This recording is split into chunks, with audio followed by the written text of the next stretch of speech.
to be recorded. And then I'm going to go live. Yeah. And then I'll kind of talk when I'll do it when we go live. Should we go live a little early? Why not? Let's do it. Live on Facebook. Try and avoid the legalism.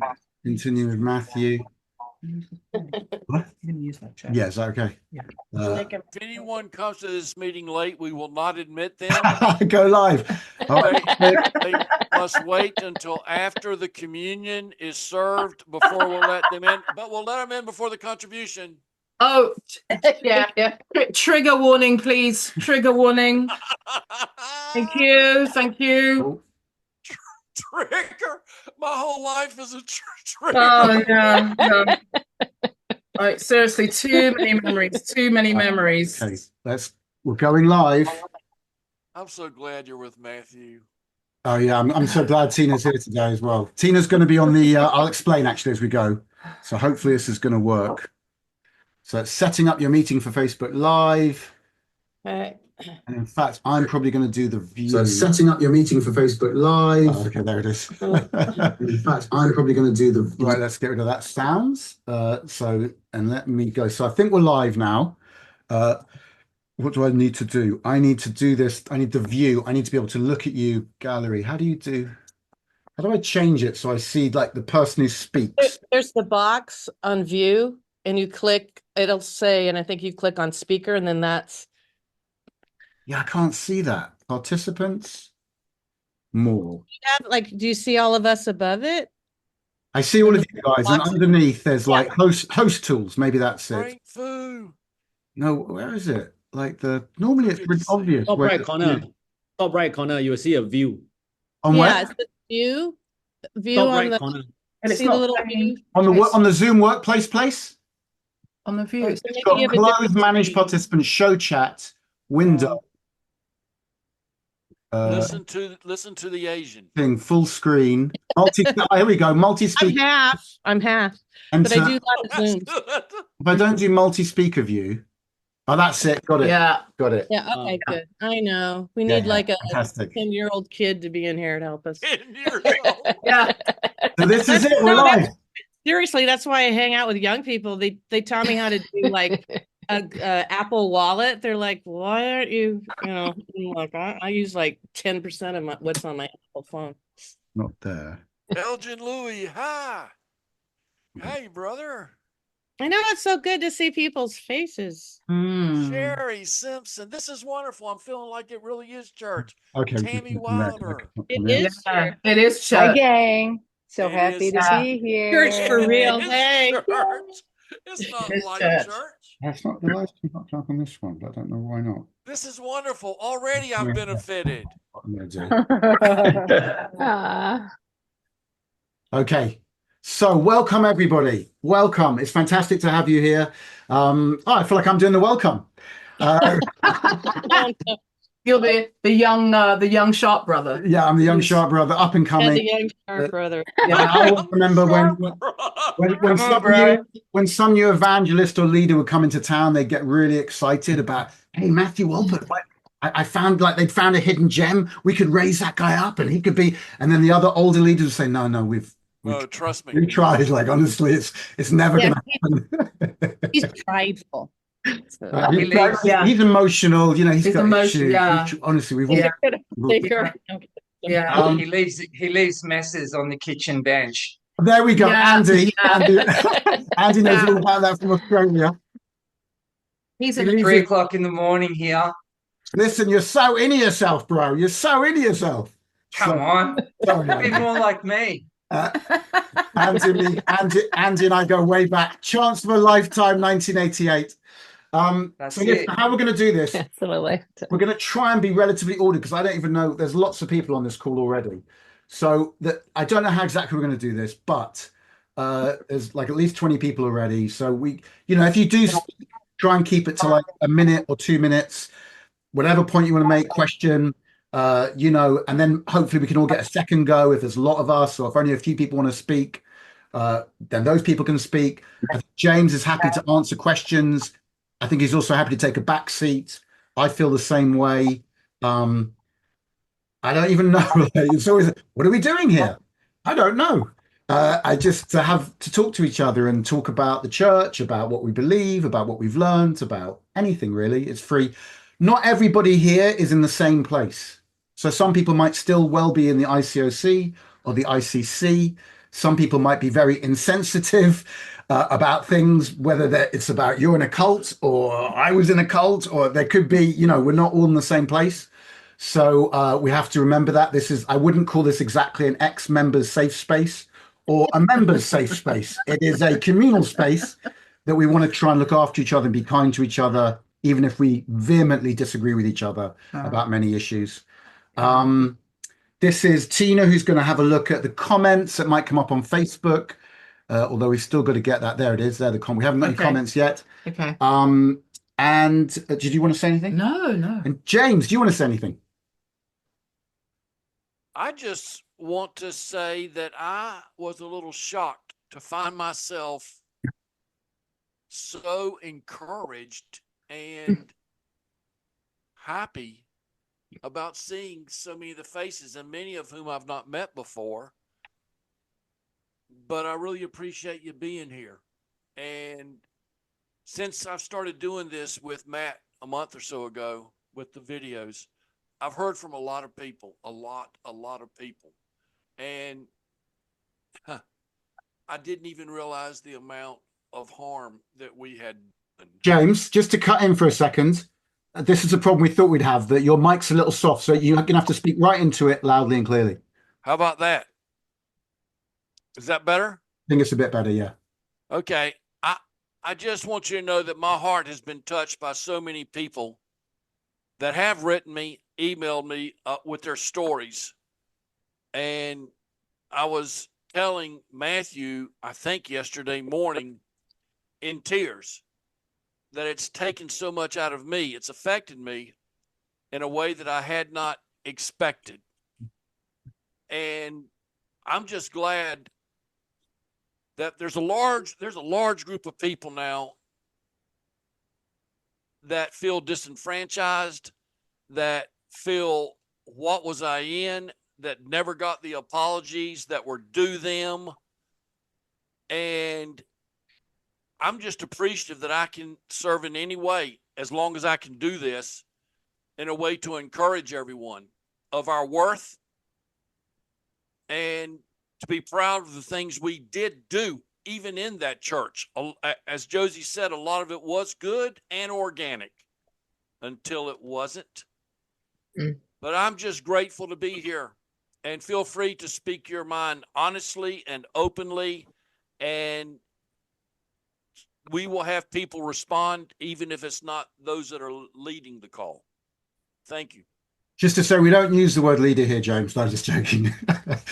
We cannot say leader. Who are facilitating, helping out, wanting to be a servant. Advocate. Yeah. Enabling. Yes. We're enablers. Enablers. Yes. I was going to say, if you could generally keep your... I can set up the call so that I can mute and unmute you, but I'd rather that you just do that yourself. So if you're not talking, just in case there's a dog, a cat, a child, or whatever, just mute yourselves. And then also, if you can use the hand up tool is probably the easiest tool to use if you want to speak. If you can't work it out, just raise your hand. But the hand up tool kind of orders people, I think. And anything else, who wants to say something or ask something or contribute something, just put your hand up. Or I can just talk for an hour. Oh, Claire. Claire, go for it. Hi, everyone. Hey, Claire. Thank you so much for the invite. And it's wonderful to see all of you, and James in particular. Just wanted to quickly say, sorry that I've not been able to join all the Zooms and everything, but I've been very much aware of your discussions, and I think it's really important because I actually still attend the South Side, even though it's remote a lot of the time. And tomorrow I'm going to the East, and I'm going to go around the North and the West because I've been quite discouraged recently with something that's happened. But my question to think about, and I don't know if there's really an answer for this, is that for people that are trying to still attend and sort of listening to the message every week and everything, when things are not really being acknowledged, how do they expect us to go forward when we've become aware of the details of some of the litigation, which I've recently become aware of in more detail? It's almost like it's almost like I feel like I should go somewhere else, but I don't really know where else to go. So I don't know if that's a thing or if that's what anybody else has been feeling or sensing. Yeah, that's what I've been thinking about. Thank you, Thanks. Claire. Claire, I missed the last part because I just realized I hadn't made the live stream public, and somebody was telling me friends are looking for the live and cannot find it. I think I've now made it public. So if anyone can confirm that it's now, yeah, it should be public now. So it should be going out now that everyone can see it. And Claire, just to say, Claire's was talking about the London ICOC when you were talking about the South. And Claire, can I Yeah. ask the question? It was like, if you're not going to attend the ICOC, what are the alternatives? That's kind of what you're saying. What's the future if you kind of give up on the ICOC? Is that what you're asking? Kind of, because like what I'm getting is that when we go along and we listen to messages and everything, it's never acknowledged the fact that there's this storm going on. And for example, there was a microstorm in the southeast and another microstorm in the east. And we were given this kind of address to our cell group by our zone leader, which left us completely none the wiser. And ever since then, neither of those storms were mentioned.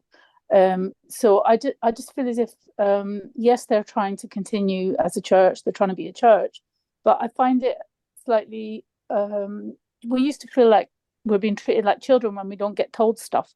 But I find it slightly concerning that they are never mentioning any of this litigation that's going on and how to let current continuing members process that and make sense of that and go forward. They're not even like saying let's pray together or let's advise anybody about how to process that, because it's if somebody's like a victim of abuse, it's very, very, outside the church, it's very, very difficult to learn that this kind of thing was going on. So I'm gonna respond quickly, just my thoughts on that. And my first thought is the leadership of the ICOC is trained, brainwashed, indoctrinated not to tell the members what's going on. That is like the modus operandi. It's not even their fault. It's how they were trained, subtly and not so subtly to do that. So they are never going to be revealing all information, airing dirty laundry, except if they're in the ICC, except if they're in a battle with another part of the group. But apart from that, except when they're fighting each other, they're never going to tell you what's going on. And that is it's a massive, deep problem that 2003 should have resolved and didn't. I personally, in terms of staying in the ICOC and stuff, this is why I think the relationships are amazing. Keep the relationships, but the institution, I don't think has anything to offer personally.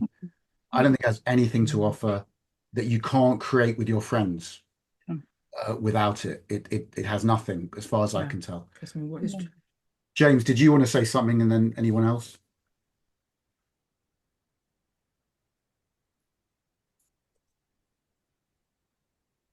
Oh, I think it's very difficult when you're in and you realize things weren't like I thought they were. That's really difficult. When you put the years in, we gave our money, we gave our time. So Claire, I really appreciate you asking about this. And I'm telling you, I want to show sensitivity every time to someone that asks a question like that. It doesn't mean that you were wrong. It doesn't mean that your service to God was wrong. When you realize things were set up like that, it's very, and most of the people in this group have had to face that and reconcile that. One of the things that I think is effective is meeting with people that you can talk about these things with, and talk without judgment. talk without someone telling you you have no right to ask those questions. So I just appreciate you so much being here today. Thank you so much. Thank you, James. Any other hands going Thanks, up? Claire. And Claire. But me and Claire, and we go back a long. I think Claire was around when I got baptized in London. As was Tina. I think we were all part of the North. Yeah. That Tim was leading at the time when I got there. Yeah. Tim Dannett, and so we go back a long way. And Claire, I just want to reiterate what James said. I feel like God brought me to the ICOC. I feel like God's kept me in the ICOC for 15 years. For me, God is not outside of these things, because there's so many lessons I feel like I learned from the ICOC. And so, I met Tina, I met you, I met James, all these people here. But there comes a time where, this thing has definitely revealed itself to maybe have outlived its usefulness. Yeah, correct. Yeah. Thank you. Thanks, Claire. Let's see if any other hands are going up here. Terry, do you want to say something? Yes, well, I don't know how to make my hand go up. That's okay, Terry. You're good, man. You just the old-fashioned way if you've got a white beard, you don't have to use the automated controls. Great. Well, it's interesting. James knows my story. I was baptized in 1977. So I've been around about 45 years, and I was converted in Columbus, Ohio. Really fruitful. Kip asked me to come out to work with the teens. So I moved there in 80, and then Carol and I, at the end of 85, went to Providence, Rhode Island. And the thing is that Kip and I talk about a lot is that I was really fruitful in Boston. And not to toot my horn, but I was probably the most fruitful guy in the ministry. But because I was considered not a 5-talent person, I kind of went under the radar. So a lot of the stuff that got weird were talked about levels up.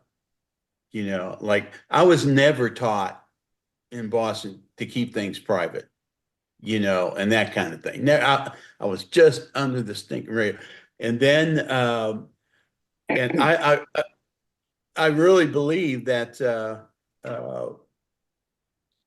about 85, the cracks really started to come through. We really start seeing them. And then in 2003, the whole thing exploded. And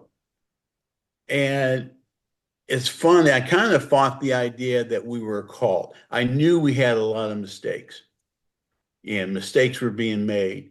When I got out of the ministry, I didn't really do anything wrong. They just needed to fire me because they didn't have any money. But what they did was they pressured me out with, unless you change these things, you can't be in the ministry. This is administrative stuff. And I was already starting to go down the I'll prove them mode. They don't remember what I've done. I'm not appreciated. And that might have been the best thing in the world for me because I wasn't in that upper echelon. And then even like last week, after I talked with James, we talk all the time. He's become my best friend in the last year and a half since my stroke. And last week, when I watched the first videos you guys did, I wasn't happy. Wasn't happy at all. I told James, no, this isn't going to work. And I said, it's just so negative. And then within a day, I changed my mind. I said, well, actually, this is great because it's going to give all the people who were hurt validation that this was all screwy, and we live in Georgia now. I've been out of the ministry for 26 years, but I'm still considered I'm a disciple, 45 years going. And my wife is like 43 years going, and we love God. And I started out my whole motivation because I love the cross. And so I kind of assumed that that's other people's motivation too. I think that kind of blinded me to what was going on. I couldn't see the people who were converted to the system and who saw that as a means uh, for employment, financial gain, power, that kind of thing. I didn't see it. I was blinded to it. Um, but we're here in Athens, Georgia now. We go to a church, small church here in Athens that uh, disassociated with the ICOC. But we're really disappointed in it because they hired a new minister, this kind of thing. And we're thinking what Clara is thinking, or Clarice. Is that your name, or Claire? It's Claire. Yeah. Claire. Okay, because we get so bored with the sermons. They're the same old things from 30 years, 40 years ago. There's nothing new. We feel like we're being talked to like we're in first grade. And I haven't been to church in a year and a half because of my stroke. So, we watch it on TV. And so we're kind of in the same boat Claire is, and, trying to figure out, okay, where do we go now? And we do have some great friends here, but that's kind of where we are. And that's kind of my story. Harry, thank you so much for sharing. And also, I think you were the fifth person, as far as I'm aware, that was employed in Boston. You were like the fifth evangelist. Is that correct? Well, actually, I was hired before James was, I think. Because I was there before James was. I got there in 1980, and so it was me, Steve Johnson, and Kip, but I was just an intern. Okay. And so I was probably the longest intern they had. They didn't make me evangelist until basically I agreed to go to Providence. Right. You want to be evangelist? Yeah, go to Providence. Exactly. Okay. Thank you so much for sharing. I want to share one thought that came to mind. There's obviously so much there. I think with the boring sermons, I think what happens is if you're locked into a doctrine, and James has talked about this for the curse of the Church of Christ, which is that, we're the only people saved and therefore you can't leave this church.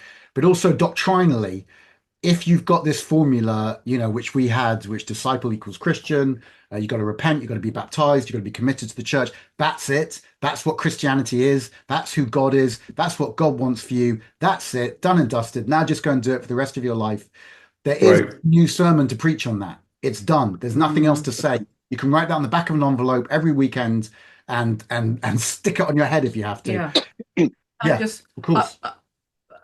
I'm not sure I agree with that though. Okay. The reason being because we had that right from the beginning, right? That sense of this is what a Christian is, this is what a disciple is, blah, blah, blah. But the thing that attracted me to the church was the preaching, and the singing. But I remember the first service I came to, it was Doug Jacoby, and I couldn't believe that somebody was bringing the Bible alive. Even though there was all that stuff, we had all that stuff, like I just said. But, I think you had a thing with James, who's your favorite preacher, right? He asked that. And I remember Henry Crete preaching. My mother was a committed Catholic. She would go to her service. This was in Nigeria. She would go to her church service, and then she would come to ours because she wanted to hear Henry preach. And she nearly joined the church because of Henry's preaching. This is a committed, diehard Catholic. And I think what happened was it was like the chickens coming home to roost. After a while, it's just like you're going through the motion and you're getting the salary. But in the beginning, I think the preachers were a bit more excited. They actually really did believe it. No, so I basically Yeah, I agree with yeah, you, but the yeah. problem I would say is, so you've got those preachers, you found something. Look, Yeah, yeah, disciple equals yeah, Christian, yeah. and it's baptism, and all the other churches are wrong, and we've got it right, and we're doing it. And then after a while, there's some things that are not quite working because we're having to tell lies. Mm, Some of us are mm, having sex with mm, prostitutes, some of us abusing people. mm. There's divisions, but we're having to tell lies to keep this thing going. Yeah, And also, we've got questions. Is yeah. really everybody else going to hell? And really, and if somebody loves God, but they're not baptized, isn't love more? So when you stop questioning, when you stop being open to the possibility that you might be wrong, then it's inevitably going to become stagnant. No, but did we ever?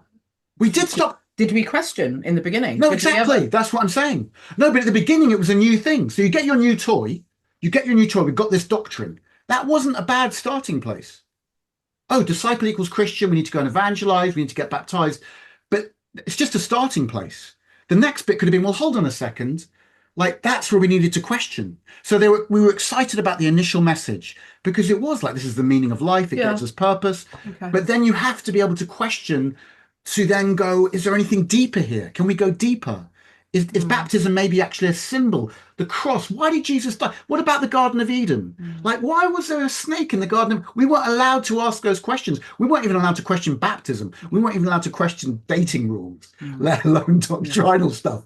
So I would say that this was the encouragement I wanted to say is people like Richard Rohr, people like Rob Bell, people like, I don't know if you want to go to John Calvinists. There's a whole lot of Christian theology out there. There's a whole lot of there's Jewish, there's Jewish stuff. There is a ton of spiritual stuff out there that might be rubbish or might be brilliant, but there's a whole playground. Like you don't have to stay just on the merry-go-round, just sitting there going round and round. What, James, do you want to say something? Oh, Terry, do you want to come back on that? Sorry. Just one of the things I wanted to mention when I moved to Boston, the study series and all that stuff. To most people, well, at least for me, I thought they were tools. I learned a lot more scriptures, but I never followed the study series like we were told. And the problem was eventually that study series became a catechism. Yeah. And then when people would study with people, they'd go through, okay, we did, 1, 2, 3, 4, 5, 6, 7 studies. I don't know why he doesn't want to get baptized. Yeah. And part of it was the studies were a checklist and became a catechism. And no one got the heart of it. And I think that's really when things started to go south, because then I have another bunch of reasons why, but Terry, I'm gonna bring in Amy and then Josie. Okay, go. I'm sorry. No, it's brilliant. No, you're not going to say sorry for. I'm supposed to be chairing it, so it's my job. Right. Oh, that's great. So don't worry, it's all good. Amy, you're up. You can either respond to Terry, say your own thing, whatever's good for you. Where's Amy gone? I think there's a delay. Oh, no, but there shouldn't be a delay on here.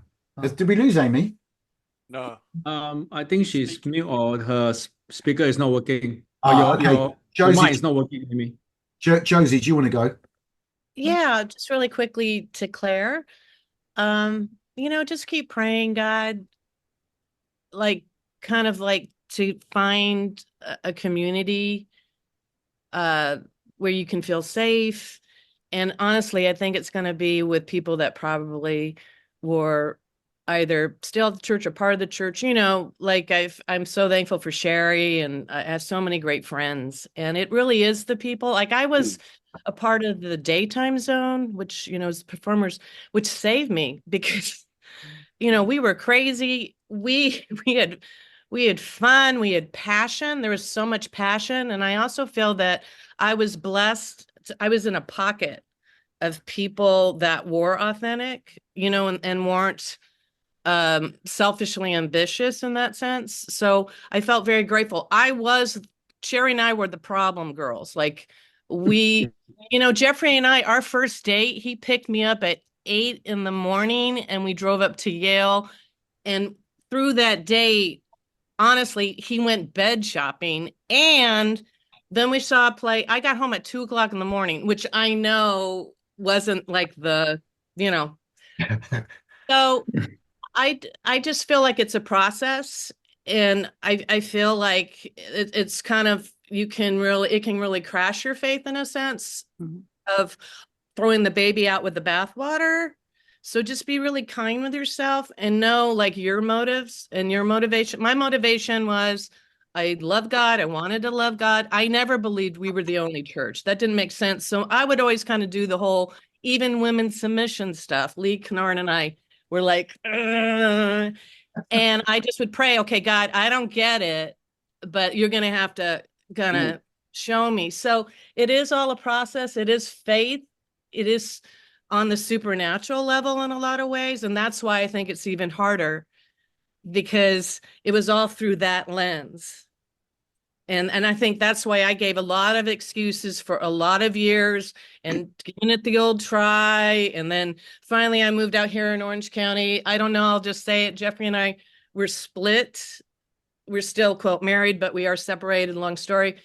And so I was out here and I thought, I got a lot to give. I'm not going to be that middle-aged sister making cookies at the whatever bake sale. You know what I mean? And like, thank you, sister. But, you say something and they're not really kind of going to apply it. And it's not like I have to be the one that's telling everybody what to do. So I just felt like God, and also stick a fork in my eye where we'd have to sit in I think when we got all ambitious and they were leading up people that didn't have the gift, like I was just up in Portland and it was so great, because I went through a lot with the Johnsons after the letter, because I felt like they were in denial, but I think they were so in the forest, they couldn't see a tree until it fell on them. And I think now, because of everything that they've gone through, they're, much more, I think they are very humble. And so what I always loved about Steve is he would preach Jesus, like he would make Jesus come alive. And he did a great sermon on that. And practically, what does that mean in Portland, Oregon? Because I talk to homeless people all the time. And so long story short, it is all a process. It is individual. It's like you have to, yeah. There was such a time after 2003 that I would kind of go, and it was like I was 1 foot in and one ready to run. And if they started to do that spiel now, see, and this is what I appreciate about what you guys have brought up. This, as hard as it's been, that's that whole get the numbers in underneath that, because we can instinctively know, wait a minute. But we gave the benefit of the doubt. I gave the benefit of the doubt for a long, long time. So it's like I said, it's all a process. Be good to yourself. Find safe people. Yeah. And God expects us to critically think and expects us, he was cool about that. It didn't threaten him or his authority or what. He didn't care about any of that stuff. So anyway, that's Thank you, Josie. Thank you so much. I think, unless James, you want to cut in, I was just going to carry on with, do you have anything? Do you want to, James, are you okay? Carry on with the others. Brilliant. Let's just go Amy first, because Amy was supposed to be first, and then that didn't work. So you go, Amy, and then we'll go Connor, Andy, and then whoever iPhone is. Yeah. The first shall be last. Thank you, Josie. Yeah, first shall be last. There we go. Okay, so Terry, I don't know you, but this is one of my beefs that I have. Sorry, I'm cooking my son some oatmeal. I believe that the issue with the ICOC is that they always prided themselves on being unschooled and ordinary men, right? But they are unschooled and ordinary men with a major ego problem boost, and they learned the narcissistic tendencies of Mr. Kip McKean, and they learned them well, and they repeated them, and they're still repeating them because they never unlearned it. Some of them are narcissists, and it's a personality disorder. It doesn't change. If you're an introvert, you're an introvert for life. You might get a little bit better in the, like some of the people in the ISOC, they became extroverts, Were they happy? No, because they never had time to themselves to go take care of their own soul because they were so guilted out. So, no seminary. These men, besides like Doug Jacoby, maybe a few others, they didn't go to seminary. They didn't learn how to study the Bible correctly, and they still have not. And so the sermons are like milk, constantly baby's milk. You're feeding people who've been in the ICOC for 30 years. I would have been 33 years, September 17th. And it's baby. I'm getting bottle fed. Like I was getting bottle fed. And the other thing is, if you listen to the ICOC messages, okay, they use manipulation on a large scale. So because they didn't learn how to preach, because that's not really what they want to do. They want to control people and get people to do more.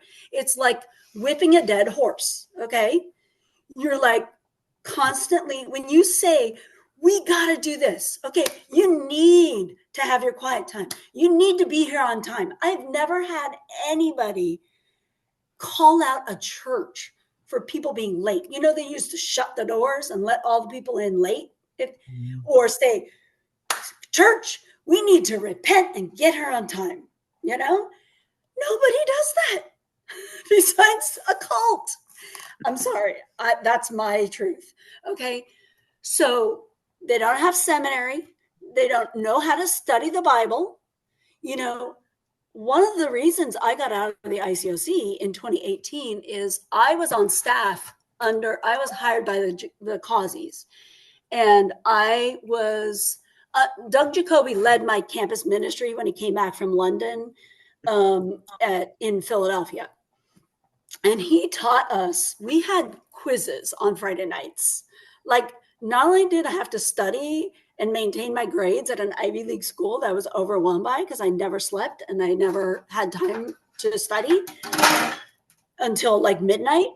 And we would have tests and exams, Doug Jacoby. And then when I went on staff in DC, he was in DC too. And he did MTP. Anybody do MTP? Yeah. Ministry training program. Okay. We had to study the book, How to Read Your Bible for All It's Worth by Fee and Stewart. Okay. I studied that and I still have that book. Oh, my puppy. Sorry. And when I was trying to figure out how to get out, I was reading that and I was like, holy crap, they don't even know how to study the Bible properly.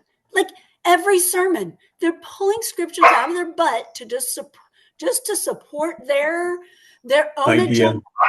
And like you can bring it up to them, they still do it because that's not in their interests to actually teach the Bible, because then all their followaways, they don't get it doesn't get repleted. And so it's like this infinity. Amy, I'm going to give you another 15 seconds to wrap up. And then it's an infinity loop that turns over and they need more money and it's just constant. So that's not what they're interested in. And I just want to say that I know that's just my thoughts. Thank you. Thank you, Amy.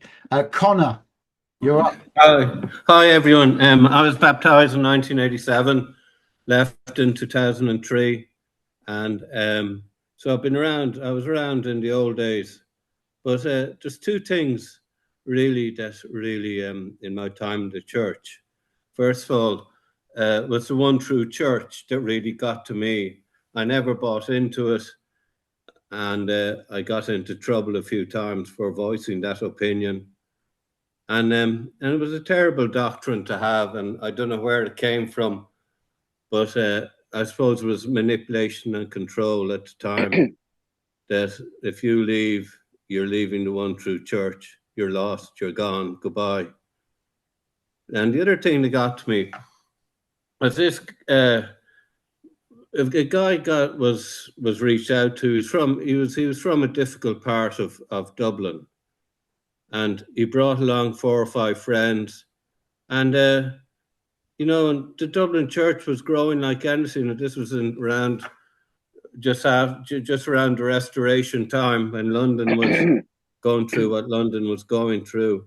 Yeah, we were growing really well. Delegation from London come over, and they got rid of 3 or 4 of the guys that came in because they were from the wrong side of town. And I'll never forget that. These were good guys. You know, maybe they were a bit rough around the edges. So, sorry, Connor, can you just explain that? What do you mean got rid of? They were disciples, were they? They ran them out of the church. Why? Because they were like rough Dubliners. Yeah. Wow. Okay. Yeah. You know, they weren't sharp. They weren't university. We were told, go for the universities, go for the sharp people, go for the guys in the suits. And yeah, you're doing great, Dublin, but you're going for the wrong type of people. You know, and so that really kind of always stuck in my head, just this mentality, you know. I don't know how long I'll be sticking around for. So eventually, anyway, 2003 came around. I was delighted at the time. But it took a long time for me to accept other churches. You know, it took a long time. And it's you know, and the healing is still going on. So that's my tuppence worth for all this. And it's great to see the old faces here again. I got to say, Connor, we lived together, man. Stanley Road, Archie's place. When I first got baptized, I moved in. Connor was living there, you know, and was always just the most gentle, kind of sweet guy to me. So Connor, up in East Finchley or wherever we were. No, it was Stanley. It was Turnpike Lane. Turnpike Lane, yeah. Turnpike Lane. That's Turnpike right. Lane. That's right. I remember the night you were met. Costas met you. That's right, up in Highgate. Yeah. I just want to say about that thing with Dublin, just a couple of I know in London they were told to stop reaching out to Nigerians, and thank God they didn't, because my wife's father's Nigerian. And also Marty Fuqua used to say, don't reach out to the weak and the weird at university.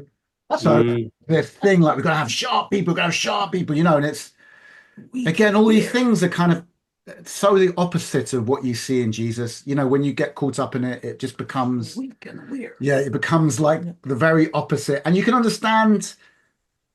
I just want to say one thing. I don't think anybody who got baptized, anybody, including Kit McKean, when they were baptized, intended to become evil cult leaders. I don't think any one of them did. I think every single person who got baptized, their intention was either to get to heaven, to change the world, to love God, to change their life. But then you're baptized into a legalistic framework and lots of deception, and like a frog, as we used to preach, as a frog in cold water that slowly warms up, you eventually end up becoming a narcissistic, maniacal tyrant who ends up destroying people's lives. But I don't think that's right. Yeah. I mean, that's exactly what happened in London. You know, if we were thrown into the deep water, we would have got out of it. But it kind of happened bit by bit. You were there, Tina. You were there before I was. So you saw changes happening, evolving, and didn't like some of them, and so on and so forth. I remember one time the church was asked, do we want clapping? And was in Regent Street, and a vote was taken, and the vote was no. So the people voted no, and the leadership were, oh dear, we'll never have a vote again. And they never had a vote again. And a year later, they said, we're going to have clapping and no vote. Do you know what democracy? I've heard more than one. I've definitely heard one leader, the current leader of the London church, or was the current leader until he stepped down recently. He's still an elder. He said, yeah, the church is not a democracy. But Connor, we did have one vote in 2003 as well when we had but that was after the revolution. Right. I was in Dublin. No, but it was like a long time after that. That's very funny, Connor. I didn't know that. Andy, thank you so much, Connor. I can't tell you how wonderful it is for me personally to see you. So thank you. Great. Okay. Thank you. God bless you all. See you. Andy. Hi, everyone. Yeah. My name's Andy. I'm from Australia. It's 3:30 in the morning here, or 3:45. So yeah, yeah, look, I just so many things. Yeah, not a democracy. I remember saying that so many times, but yeah, I sort of look at my time in the International Churches of Christ as I was a very handy, useful idiot. I mean, I I got recruited into the International Church of Christ in Sydney in 1987, just like Connor. Like, yeah, we like share birthdays. So, um, but I was just on the threshold of completing my undergrad in science, and I did a double major in botany and zoology. And my mind was really all about just the amazingness of the world and the universe. And I was a 100% atheist, for academic reasons, but also personal reasons. Um, and I really regret smoking that giant spliff before I sat on the botany lawn, and 5 minutes before I got invited to church by Brian Willems. I was like, what's this guy like wanting to talk to me about? I thought he was a student at the university, and he's like, oh, do you want to study the Bible? I'm like, what? You want to talk to me about what you're learning in your lectures? Okay, well, you tell me, and then I'll tell you about angiosperms, right? No problem, let's do it. And yeah, just I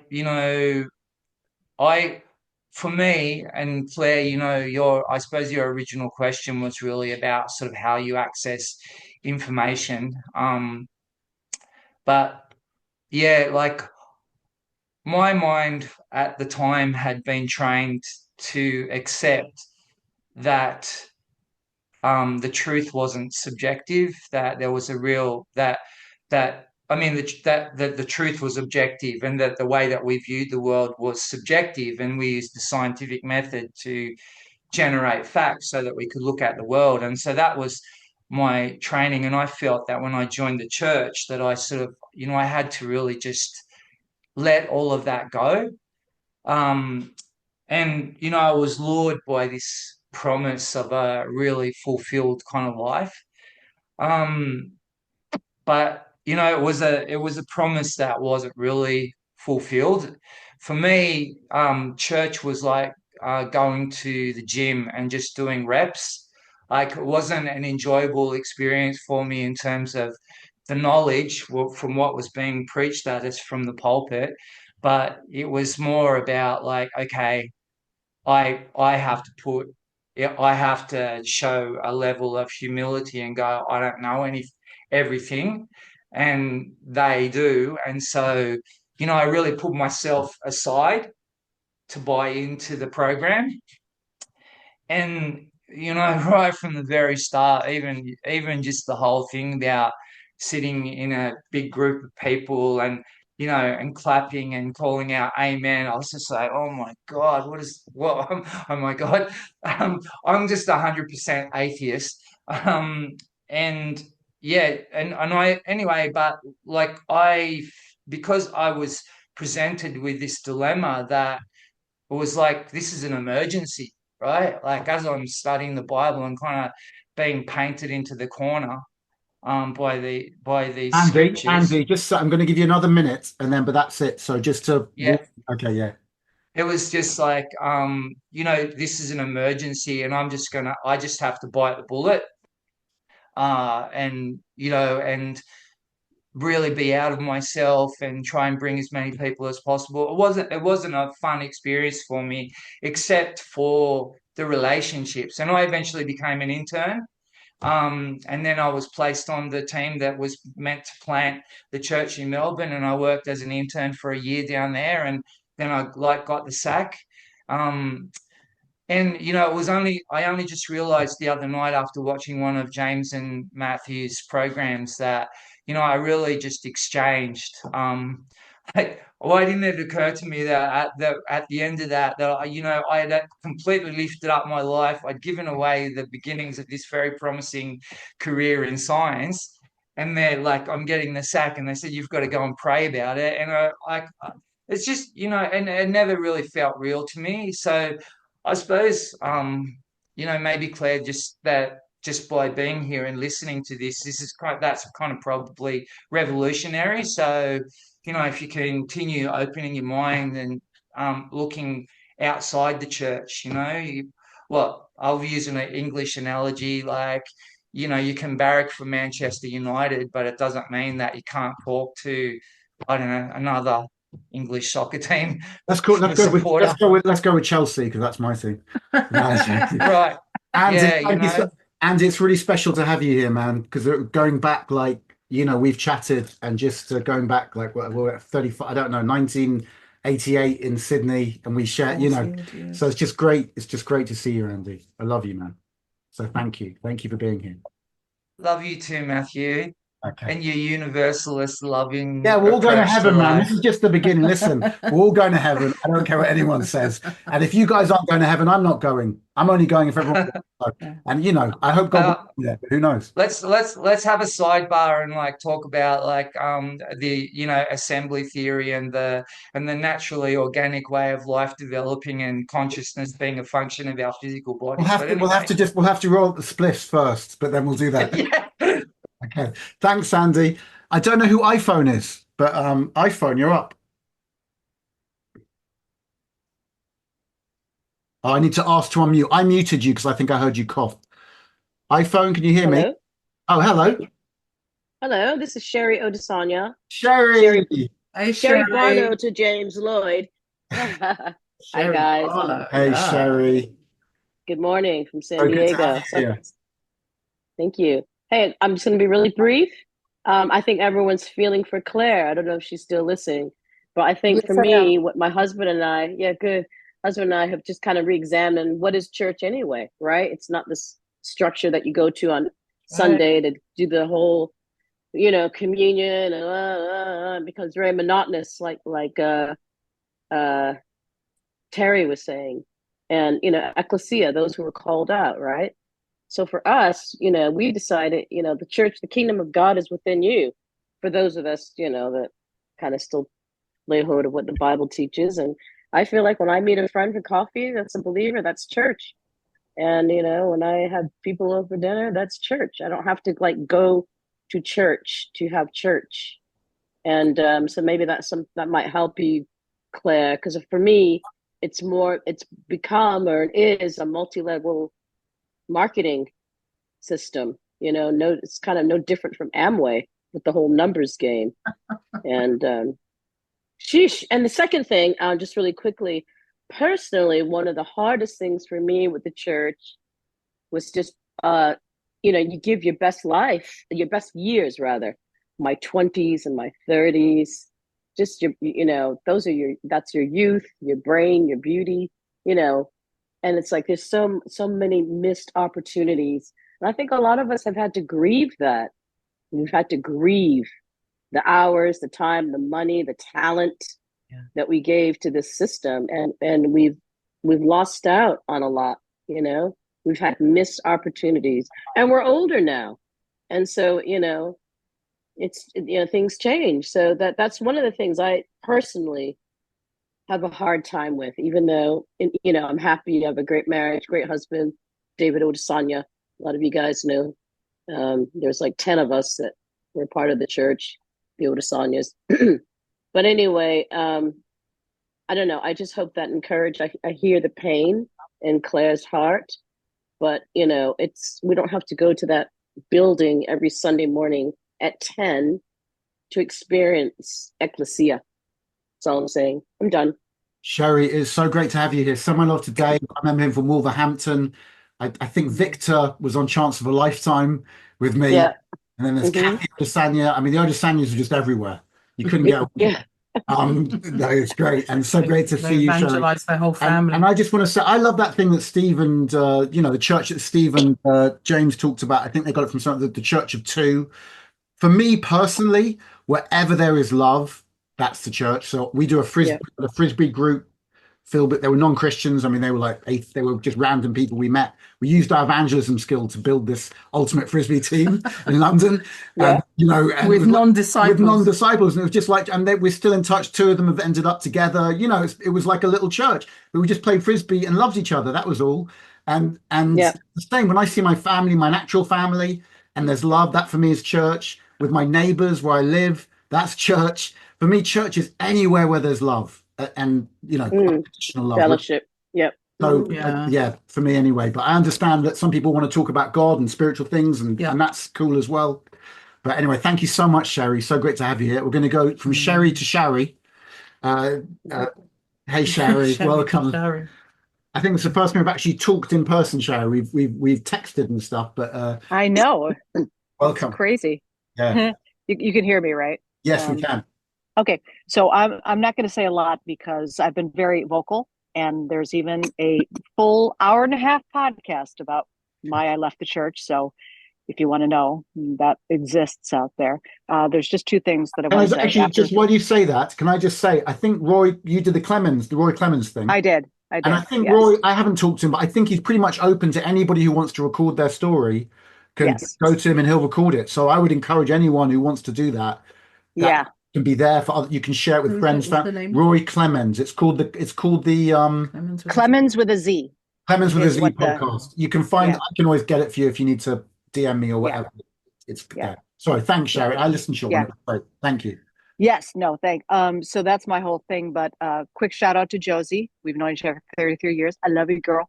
And I have just one thing to say, which is my biggest beef with the ICOC and the ICC and the Church of Christ and anything really in the Stone Campbell movement is their use of the Bible.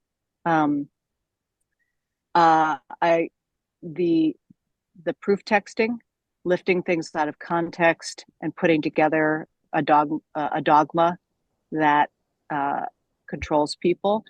And I heard the phrase selective literalism, which I thought was really great. You know, you pluck out the parts that kind of fit into your dogma, and then you put that at a level with Jesus. You know, and I actually did say to someone who shall remain nameless that I thought that the church practiced bibliolatry, which is idolization of the Bible as opposed to Jesus. But then I just the other day heard a term that's even better than selective literalism. It's motivated literalism. It's taking the pieces that you want to build into something, a theology, and putting those at the top level, and anything else goes underneath. And then you hold people to that motivated literalism of, okay, our MO is saving the world in one generation, and you find all the scriptures that fit into that, and those become of most importance. And that's, to me, you know, yes, there's human nature, there's power, there's all kinds of things, that to me, that is the thing that bothers me the most about the ICOC and the way they view the Bible. But if you study history, the history of the Christian church at large, it's not surprising when you see the backs and forths of how the Bible has been treated. Yeah. So that's it. I love you guys so much. Thank you, Cheryl. We love you too. It's great to have you here. And I used to love you and Josie on eavesdropping. That was great. You know, I just want to say, Daniel, another person who's great to listen to for a lot of this stuff is Daniel McClellan. His videos, Daniel O. McClellan talks a lot about the univocality of the Bible. And you don't have to always agree with him, but he's quite challenging to kind of fundamentalist Christianity. And he's also quite well informed. So I just think we need to break up the hard surface of our minds. There's a very indoctrinated, you know, we were taught a very specific set of doctrines that were taught as sort of infallible. I would go to the scriptures that seem to say something different or something weird, and like, you know, the one about God sending a deceiving spirit, like, well, isn't that God lying? Or the one about the baptism of the dead. Well, hold on a second. Or, you know, the women being saved through child. Go to the weird scriptures and think, well, why not base my life on those? Why am I basing them on it? Anyway, that's just me going on. Tina's like pushing me to like shut up and keep going. Frank Fu, I think. No, hold on. Is that Frank? I think Frank's next. Oh, was that just? Is that that's Sherry with her hand up? Frank, you're on. Thank you so much, Sherry. I'm going to Yeah. bring before I bring Claire in next, Claire and Amy again. I'm going to bring James in after Frank. Okay, go for it, Frank. Yeah, we're not complaining here in Singapore, knowing that there's Australian here. Yeah. You thought you were the most committed, but Andy put you to shame. Yeah, I was really convinced we were the most committed bunch of people here. Well, first of all, really good to see Sherry, Jose, Matt, and James. Just bring back so much memories with my Singaporean brothers and sisters here. The time that we went through, just want to say that it was great memories. Really great times together. Yeah, it's been 2 years at least, I think. Just a little bit for Claire. I think I think we feel the Singaporean know how you are feeling. Like well, 4 years ago, we were trying to make sense of what is happening to the church. We were trying to help the church to change. Many of us were into different ministry to help the church in a preaching ministry, in a finance, in a HR, in almost anything you can think of. All of us non-staff just going to the church to help them to change because the church makes sense for us, because we have invested so much time with them. I mean, in all of us, actually, our kids grew up here. Our friends are all here. Hey, we want this to work. This is where we want to die. We literally feel that way. That's why we're doing everything and anything, just to make sure that we could save the church. So I definitely, we were trying to like figure out what else can we do to help him. And we talked to different people. 2 years later, after we were trying to do this, it just never worked. At the end of the day, it's exactly like what everybody else say. They just decided this is how things going to be done, and this is it, right? So I won't go to the details. So basically, when we left, Claire, I think it was a difficult time, because I remember going to another church, going to different churches, and I felt so bitter. I felt so angry, because why? Why am I even here? Why I can't worship my best friends, and I lost all my friends. Why God are you doing this to me? And, I was having a hard time just feeling all these different emotion coming in. So, but I guess, I feel gradually God helped us to see, this group of brothers and sisters help us to see that there are actually a lot more things out there, and it was so freeing to worship, so freeing to love people. I don't have to think of the next person who's telling me he's from another church. Like, no, you're not a Christian in my mind. You're going to hell for sure. You need to study the Bible all over again. You need to get baptized all over again. It is so refreshing not to think that way about them anymore. That, wow, there's so much thing I can learn from you. Tell me more. And going to other church and listening to different sermon is refreshing. And it didn't feel that way in the beginning. You have all the things mixed up in your mind, and you're wondering why am I, what are they even teaching, and it's been a journey right now, about 2 years since we left. It's definitely really good. And all of us are in different churches, but we kept the friendship. The thing is, we are in a group, so it was easier for us. So I don't know how you're going to do this. I guess you got to find somebody to do it together, so you don't feel so lonely. So I just want to share a little bit about this. In the end, you really just got to seek God to find where you can really worship. That's all I want to share. Thank you, Frank. Thank you so much, Frank. Thank you. James, do you want to say a few words at this point before we bring Claire back, or you? I'd like to hear Claire first, and Okay. then I would like to share something. Perfect. Claire, you go for it. Thank you so much. I'll try and be brief. Just want to say thank you to every single person who's tried to share for me. And I just wanted to say, I was actually thinking about your Frisbee community, Matthew, because God has an amazing way of making us laugh, because when I started feeling all these things, long story short, I ended up joining a roller skating community, and I ended up having more sense of community out of that, without the need for the name church or religion or anything like that. And I thought about the Frisbee community, but I just also wanted to say to Terry, when Terry said I was just an intern, I've got this really strange long memory, and it reminded me of a conversation Matthew had with a sister that we both knew, who was talking about this brother who Matthew said he was an architect, and she said, no, he's just an architect's technician.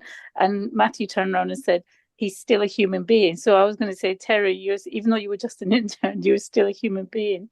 And the last thing I wanted to share was I'm doing a calligraphy course and I'm looking for quotes to copy out. And as I'm looking at Einstein's quotes, have a look at Einstein's quotes. So many of them seem to match what we've experienced as church members.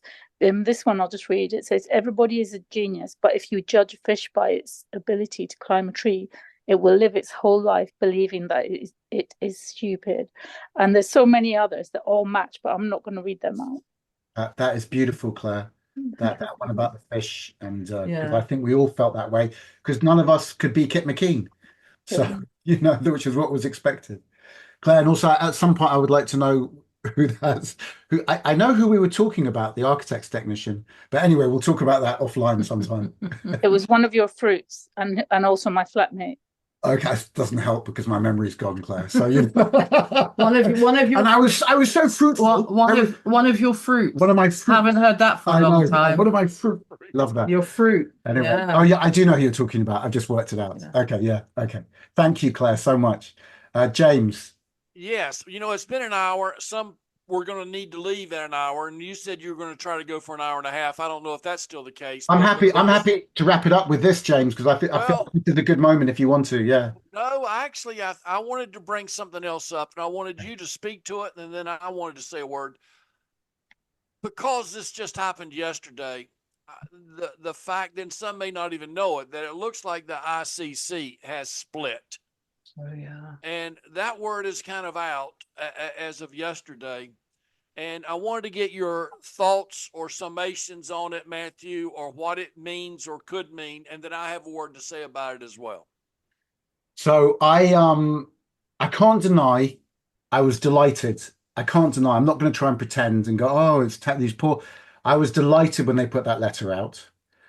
There was a situation with the Labour Party a long time ago when they put out their manifesto, and they called it the longest suicide note in political history, because the manifesto was so not what the British people were going to vote for.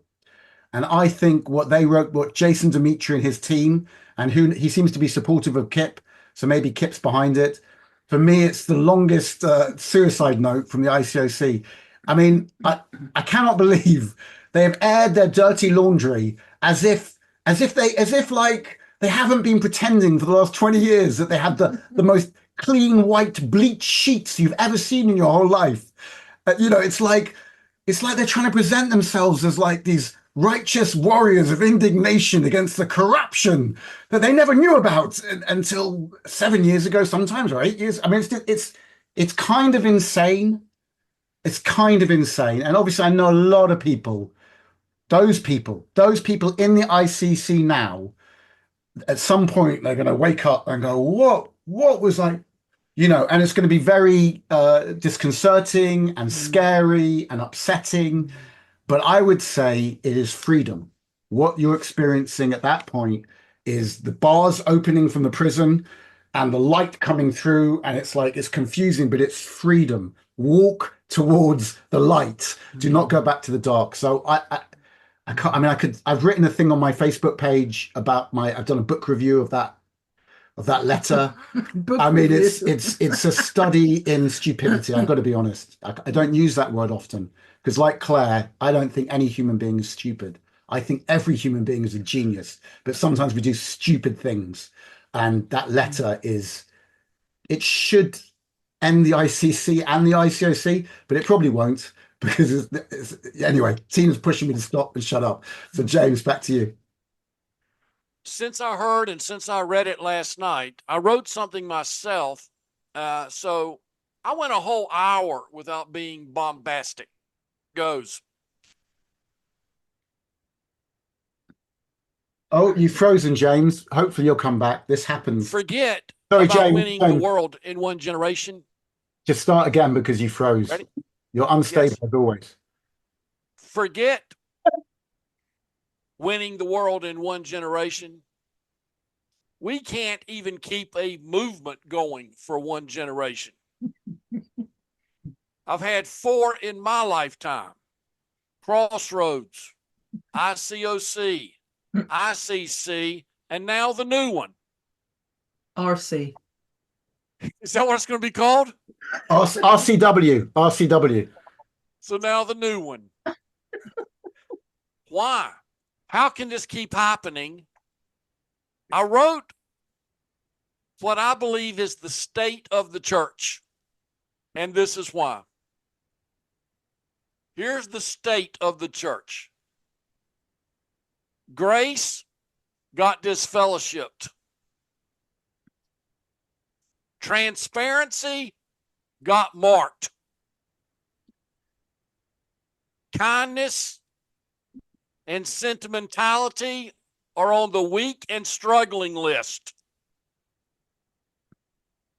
Blind obedience has been promoted to evangelist. The only 2 positions in our movement that leadership will continue to cover up all sins. Number 1, evangelists, and number 2, pedophiles. We will keep these sins under tight wrap. And years later, when the members realize the cover-up, we will tell them it all happened in the past, and they need to forgive the sinners or be sent to hell for bitterness. State of the church. Thank you, James. Claire, is your hand still up, or is that an old hand up? Is that an old hand? I think it is. Looks like it is. I think that's a perfect. It's Okay. Sorry. Thank you, Frank. I think that's a good place to wrap up, because Yeah. we've done an hour, and I think it was a perfect, honestly, Claire asking that question, and then everyone responding. Yeah. It That was was church. That was church. That was church. That was church. That was The church. one thing I find frustrating about Zoom is we can't sing together. Because we still, even though I have completely different theology, I still sing Trust and Obey. Because I like the song, Trust and Obey, for there's no other way. I don't believe one word of it, but I love the song. And I love Sacred Head. I still watch the song. Listen, I still watch Upside Our Down. Lord, our Lord.